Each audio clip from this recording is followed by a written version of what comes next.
नमस्कार। माली समाचार हिंदी में आपका स्वागत है। मैं दिनेश माली। औरंगजेब को अच्छा आदमी बताने पर अबू आदमी पर भड़के महाराष्ट्र के उप मुख्यमंत्री एकनाथ शिंदे, कहा राजद्रोह का मुकदमा दर्ज हो। आइए जानते हैं विस्तार से।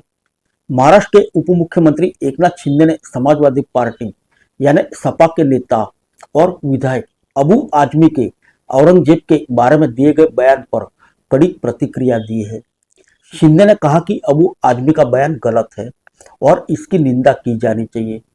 औरंगजेब ने छत्रपति संभाजी महाराज को 40 दिनों तक यातनाएं दी थी।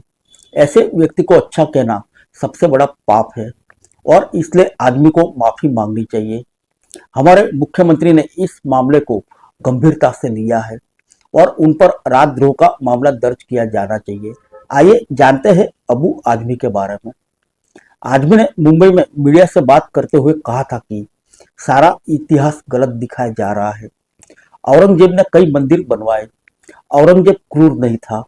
एक समाचार चैनल के साथ इंटरव्यू में सपा नेता ने कहा था कि मैंने औरंगजेब के बारे में जितना पढ़ा है, उसने कभी भी जनता का पैसा अपने लिए नहीं लिया। उसका शासन बर्मा यानी वर्तमान में म्यांमार तक फैला हुआ था। उस समय देश को सोने की चिड़िया कहा जाता था। उन्होंने कहा, मुझे लगता है कि वह एक महान प्रशासक थे। उनकी सेना में कई हिंदू कमांडर थे। आइए जानते हैं कहां से शुरू हुआ विवाद।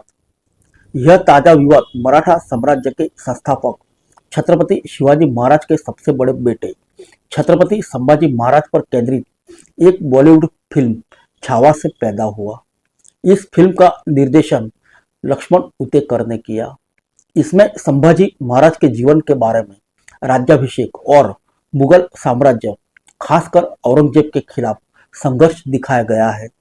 विकी कौशल ने इस फिल्म में संभाजी महाराज की भूमिका निभाई है, जबकि रश्मि मंदाना ने उनकी पत्नी यसुबाई भोसले की भूमिका निभाई है।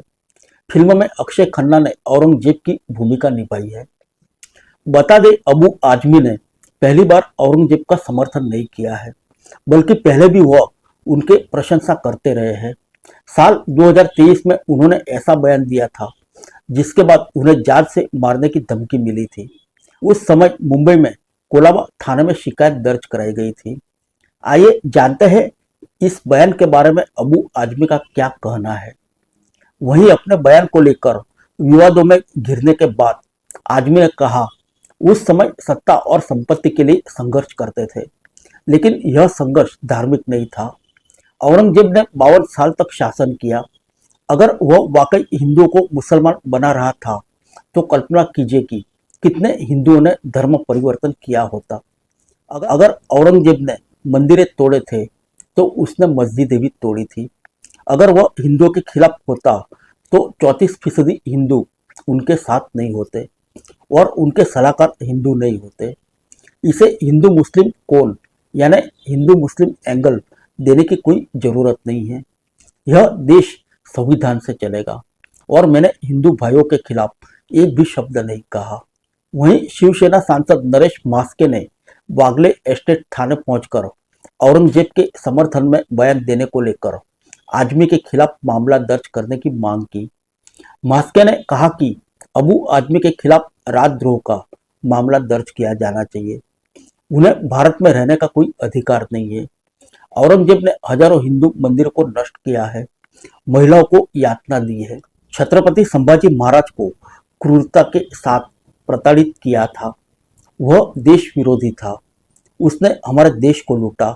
हमारे नेता एकनाथ शिंदे ने आज सुबह ही मांग की थी कि उनके खिलाफ राजद्रोह का मामला दर्ज किया जाए। आज हम उनके खिलाफ राजद्रोह का मामला दर्ज कराने आए हैं। फिर मिलेंगे अगले बुलेटिन में अन्य किसी खबर के साथ। तब तक के लिए इजाजत दीजिए। नमस्कार।